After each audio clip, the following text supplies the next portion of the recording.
Hello everyone, welcome back to our YouTube channel. आज हम यहाँ पर नेक्स्ट टॉपिक लीनियर अलजेब्रा का डिस्कस करेंगे। टॉपिक का नाम रहेगा normal form of the matrix. इसमें हम लोग सीखेंगे कि भाई कैसे हम लोग नॉर्मल फॉर्म की हेल्प से मैट्रिक्स का रैंक एवेल्युएट करते हैं और एक स्पेशल टाइप के सम्स यहाँ पर जो पूछे जाते हैं उनको भी हम लोग डिस्कस करेंगे। बाकी अगर आप लोग चैनल पर नए हैं, चैनल को सब्सक्राइब कर सकते हैं, दोस्तों के साथ इस वीडियो को ज्यादा से ज्यादा शेयर कर सकते हैं। और अगर आप अभी तक व्हाट्सएप चैनल पर मेरे साथ नहीं जुड़े, आप लोग वहां पर भी मेरे साथ जुड़ सकते हैं। वहां पर आप लोगों को क्लासेस के अपडेट वगैरह सब चीजें मिलती रहती हैं। लास्ट क्लास में मैंने आप लोगों को लीनियर इंडिपेंडेंट और लीनियर डिपेंडेंस टॉपिक सिखाया था लेक्चर नंबर 3 में। जिन्होंने अभी तक वो वीडियोस नहीं देखी, डिस्क्रिप्शन में सभी के लिंक पड़े हुए हैं, आप लोग वहां पर जाके लीनियर अलजेब्रा की पूरी पूरी प्लेलिस्ट देख सकते हैं। वहां पर जब हमने लास्ट क्वेश्चन कराया था तो लास्ट क्वेश्चन में एक गड़बड़ हो गई थी, जो मतलब गड़बड़ नहीं हुई थी। यहां पर मैंने डायरेक्ट बोल दिया था ऐसा करके कि find relation between the vector if they are linear dependent. अब मैंने यहां पर ये लिखा था कि if they are linear dependent तभी हमें रिलेशन निकालना है, लेकिन जब हमने इसको इवेल्युएट करा था तब हमारा जो आंसर आ रहा था अल्फा 1 अल्फा 2 अल्फा 3 सारे के सारे अपने जीरोस आ गए थे। और आप लोग जानते हैं जब अपने पास सारे के सारे अल्फा आइज जीरो होते हैं तब हमारा केस होता है लीनियर इंडिपेंडेंट का। तो यहां पर अगर हमारे वेक्टर्स लीनियर इंडिपेंडेंट है तो यहां पर कोई भी रिलेशन नहीं होगा। ठीक है, तो मैंने वहां पर बता दिया था कि भाई थोड़ी सी गड़बड़ हुई है, लेकिन कोई गड़बड़ नहीं थी। यहां पर ये पूछा गया था if they are linear dependent तभी रिलेशन बताना है। मुझे लगा था कि भाई यहां पर गिवन है कि लीनियर डिपेंडेंट है, तभी मैंने उस हिसाब से मैंने बोल दिया था कि भाई थोड़ी सी गड़बड़ लग रही है, बट ऐसा कुछ नहीं है, ये अपना आंसर बिल्कुल करेक्ट है। आप लोग इसको पूरा ओके कर सकते हैं जी। चलिए नेक्स्ट आप अपना डिस्कस टॉपिक करते हैं। आज का टॉपिक जो है normal form of the matrix. देखिएगा जी, normal form of the matrix में हमने पढ़ना क्या है। सबसे पहले तो हमें ये पता होना चाहिए कि normal form of the matrix होती कैसी। यार नॉर्मल फॉर्म में ना आप लोगों के पास आइडेंटिटी मैट्रिक्स बन जाए किसी भी रैंक का, किसी भी ऑर्डर का। मान लीजिए जैसे यहाँ पर मैंने लिखा हुआ है IR 0 0 0 यहाँ पर। अब यार ये जो है ना, ये चीज ये कुछ भी ऑर्डर का हो सकता है और बाकी के जितने भी नंबर्स हैं वो हमेशा हमारे पास 0 0 टाइप के होने चाहिए। एक तरफ मतलब आइडेंटिटी मिलना चाहिए और बाकी तरफ बाकी के जितने भी एलिमेंट्स हों वो सारे के सारे जीरो मिलने चाहिए। एग्जाम्पल के तौर पे ये हो गया, ये हो गया, जैसे ये हो गया और ये हो गया, कुछ इस तरीके से। यहां पर जो आई के सबस्क्रिप्ट में मैंने आर जो लिखा है, आर हमारा होगा रैंक ऑफ द मैट्रिक्स। मैं करके बताता हूं, उससे थोड़ा ज्यादा अच्छे से क्लियर होगा। पहले तो हम चलो पहले यही रैंक निकालना सीखते हैं, यानी कि पहले टाइप का ये वाला क्वेश्चन हम लोग डिस्कस करते हैं कि कैसे रैंक निकाल सकते हैं by reducing it to the normal form. उसके बाद इंपॉर्टेंट वाला जो सम है, एक स्पेशल टाइप वाला जो सम है, उसको हम लोग डिस्कस करेंगे जी। देखिएगा यहाँ पर हमें करना क्या है, जब हमें भाई सोल्यूशन निकालना है, आप लोग देख सकते हैं हमारे पास जो मैट्रिक्स का ऑर्डर है, मैट्रिक्स का ऑर्डर है 3x4। तो मैंने आप लोगों को जब रैंक निकालना बताया था तब मैंने आप लोगों को प्रॉपर्टी बताई थी कि हमारे पास जो रैंक आता है वो हमेशा क्या होता है, मिनिमम ऑफ रोज या कॉलम, यानी कि मिनिमम ऑफ 3 और 4 में से जो मिनिमम होगा वो होगा। यानी कि यहाँ पर जो रैंक की वैल्यू आने वाली है वो या तो 3 आएगी या तो लेस देन 3 आएगी, इनमें से कोई ना कोई वैल्यू अपने पास आएगी। चलिए अब इवेल्युएट करते हैं बाय द नॉर्मल फॉर्म। हमें यहाँ पर कुछ ऑपरेशंस लगाने हैं। कैसे लगाने हैं देखिएगा जी। a इज इक्वल टू, मैं मान लेता हूं भाई मेरे पास ये जो मैट्रिक्स है ये a वाला मैट्रिक्स है। यहां पर लिख देता हूं 9 0 2 3 और आगे आ गया 0 1 5 6, आगे आ गया 4 5 3 0, ये आ गया जी। मुझे ये काम करना है कि आइडेंटिटी बन जाए, जैसे मर्जी करके मैं आइडेंटिटी बना दूं बस। अब अगर मुझे आइडेंटिटी बनानी है तो मैं रो ऑपरेशंस के साथ मैं यहाँ पर निकालने की कोशिश करूंगा। जैसे यार रो ऑपरेशन अगर मुझे लगाने हैं तो सबसे पहले करना क्या चाहिए, सबसे पहले आप लोग कुछ ऐसा कर सकते हैं, रो 1 के ऊपर ऑपरेशन लगा दें। रो वन के ऊपर इसलिए कह रहा हूं कि यार वहां पर ना मेरे पास वन होना, वन तो बड़ा इजी हो जाएगा। और अगर मुझे वन चाहिए तो मेरा वन ऐसे करके आ सकता है R1 - 2 R3, ये करके मेरे पास यहाँ पर मिल जाएगा। देखिएगा जी, ओके मैं यहाँ पे थोड़ा सा रफ काम यहाँ पे कर लेता हूँ क्योंकि ये रफ काम जरूरी है अपने पास। रो 1 करने पे 9 माइनस 2 टाइम्स ऑफ 4 आ जाएगा, यानी कि ये बन गया 9 - 8, यहां से मुझे मिल गया 1। ठीक है जी, यानी कि ये ऑपरेशन बिल्कुल सही है, 1 आ गया। इसके बाद आगे का डिस्कस करते हैं। आगे आ जाएगा 0 माइनस 2 टाइम्स ऑफ 5, यहाँ मिल गया -10। नेक्स्ट देख लेते हैं भाई, 2 माइनस 2 टाइम्स ऑफ 3, तो यहाँ पे आ गया -4। नेक्स्ट इसके बाद यहाँ आ जाएगा 3 माइनस 2 टाइम्स ऑफ 3, है ना, हाँ 3, नहीं 0 0, R2 है ना, 0 आ जाएगा, तो यहाँ पे आ गया 3 आ जाएगा। उसके बाद नेक्स्ट है 0, बाकी को तो हमने चेंज ही नहीं करा, तो 0 1 5 6 ऐसे ही लिख लेते हैं, और 4 5 3 0 भी हम लोग ऐसे ही लिख लेते हैं। अब नेक्स्ट काम आइडेंटिटी बनाने के लिए आप लोगों को देखो, 0 तो बन गया है, 1 के नीचे तो 0 बन गया है, नीचे वाली रो के ऊपर ऑपरेशन अब लगाने पड़ेंगे। तो इसके ऊपर अगर मैं ऑपरेशन लगाऊं तो ऑपरेशन लग जाएगा R3 माइनस 4R1 करके, यूं करके। आप लोग जानते हैं हमने बहुत बार ऐसा करा था अपनी क्लासेस में। तो यहाँ पर आ जाएगा जी, देखिएगा 1 माइनस 10 माइनस 4 3, ओके, यहाँ पर 0 1 5 और 6 ये चीज आ गई। यहाँ पर बाकी के ऑपरेशन लगाने शुरू करते हैं। 4 minus, okay, 4 minus 4 times of 1, ये तो भाई 0 ही बन गया, अच्छी बात है, ये 0 बन गया। आगे क्या मिल जाएगा, देखिएगा 5 माइनस 4 टाइम्स ऑफ -10, तो यहाँ आ गया 5 माइनस, ये प्लस का बन जाएगा, ये 40 बन जाएगा, तो यहाँ पर 45 आ गया। उसके बाद नेक्स्ट अपने पास मिल जाएगा जी, देखिएगा 3 माइनस 4 टाइम्स ऑफ -4, तो यहाँ पे मिल गया 19, और नेक्स्ट करके आ जाएगा मेरे पास -12 आ गया। अब ये ऑपरेशंस मेरे पास यहाँ पर इतने तो लग गए।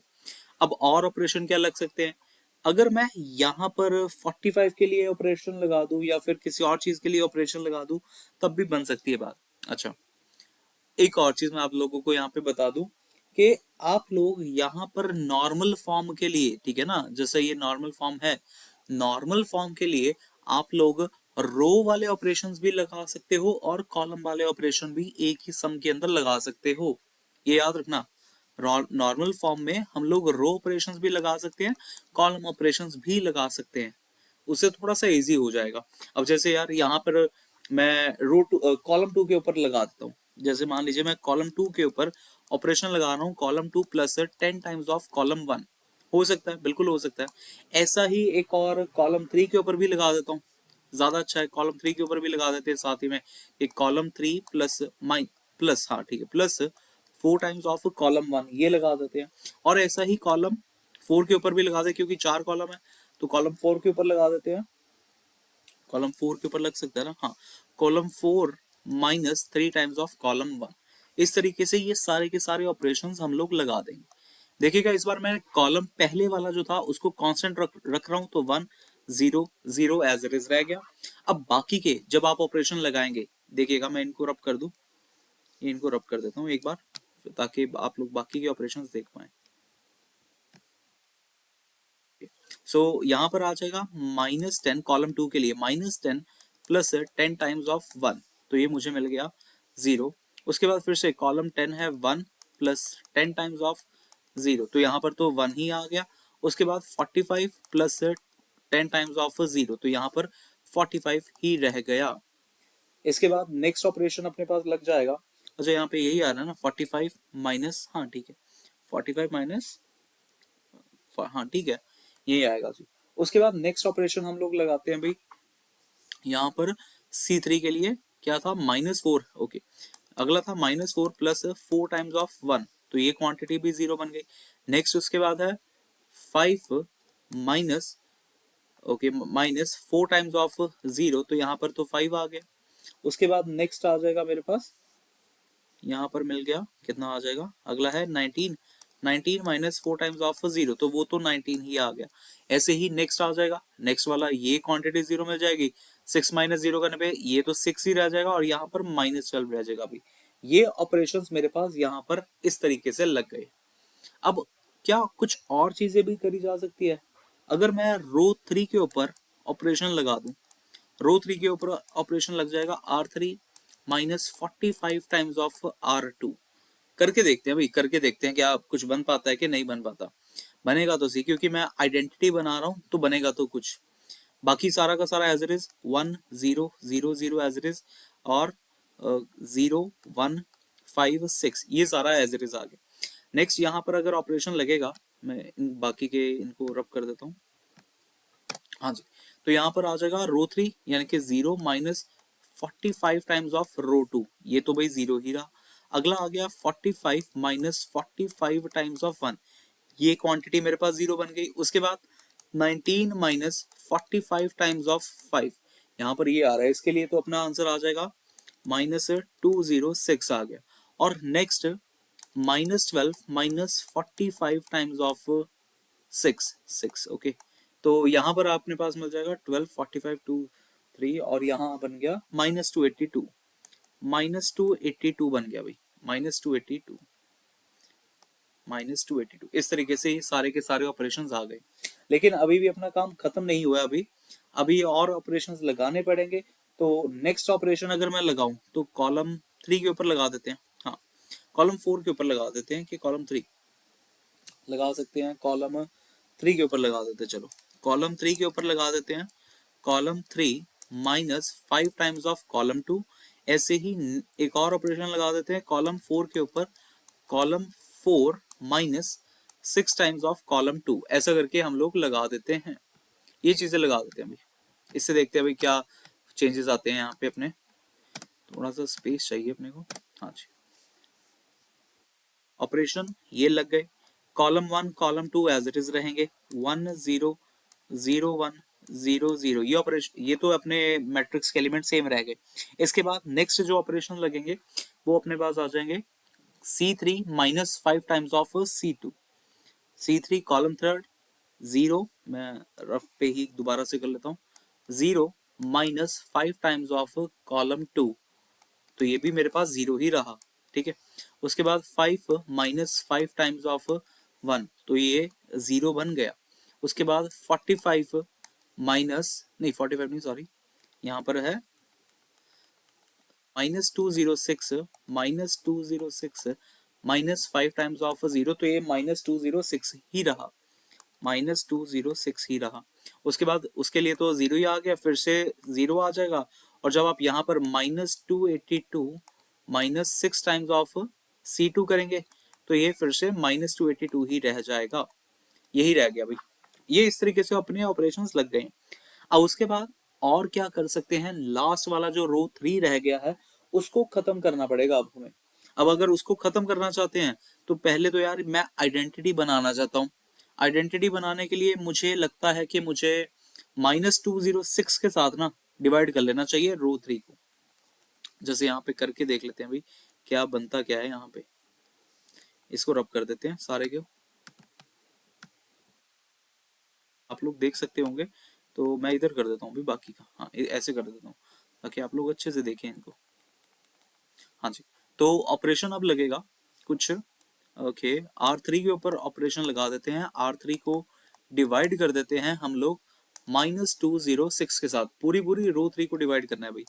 अगर पूरी रो 3 को डिवाइड करना है, बाकी के एलिमेंट एज इट इज रह जाएंगे, 1 0 0 एज इट इज।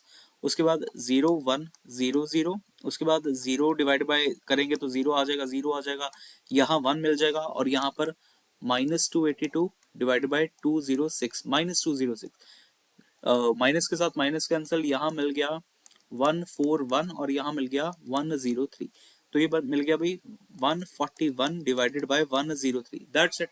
अब ये आ गया। अब आप लोग खुद देख सकते हैं भाई, अगर मैं कॉलम 4 के ऊपर ऑपरेशन लगा दूं, कॉलम 4 माइनस 141 जो भी नंबर लिखा गया 141 डिवाइडेड बाय 103 इंटू C3 कर दूं अगर मैं, तो देखिएगा जी भाई क्या आ जाएगा अपने पास। कॉलम 4 के ऊपर लग रहा है, बाकी के सारे एज इट इज 0 1 0 0 0 1, ये एज इट इज आ गए। और अब देखिएगा जी कॉलम 4 के लिए 0 माइनस 141 टाइम्स ऑफ 103 इंटू 0, तो ये तो 0 ही बन गया। अगला भी 0 ही आ जाएगा। और अगला क्या आ जाएगा 141 103 माइनस 141 103 इंटू 1, तो ये क्वांटिटी अब इस केस में 0 बन गई। तो आप लोग देख सकते हैं आप लोगों के पास इस केस में आइडेंटिटी मैट्रिक्स बन रहा है कुछ ऐसा टाइप का। अगर मैं यहाँ पर ये बनाऊं तो ये पार्टीशन अगर मैं ड्रॉ करूं, यहाँ पे आइडेंटिटी मैट्रिक्स बन गया, यानी कि ये कुछ ऐसा इक्विवेलेंट हो गया IR, ये सारा का सारा 0 आ गया। और अब ये जो फॉर्म है, लास्ट में जो हमने फॉर्म लिखी, ये बन गई है अपनी नॉर्मल फॉर्म। नॉर्मल फॉर्म बन गई है। आप लोग क्लियर कट देख सकते हैं भाई, यहाँ पर जो रैंक आ रहा है आइडेंटिटी वाले का, ये वाला आइडेंटिटी वाले पार्ट का, तो इसका रैंक कितना आ रहा है, 3x3 आ रहा है। अगर इसका रैंक 3x3, इसका मतलब ऑर्डर 3x3 आ रहा है, तो हमारे पास इस मैट्रिक्स का जो, जिसका हमें रैंक निकालना था, इसका रैंक कितना आ गया, 3 आ गया। ठीक है, तो ये था, थोड़ा कैलकुलेटिव पार्ट रहता है नॉर्मल फॉर्म को जब भी आप लोग सॉल्व करते हैं। होप कि आप लोगों को ये पूरा पूरा समझ में आया होगा कंसेप्ट नॉर्मल फॉर्म का।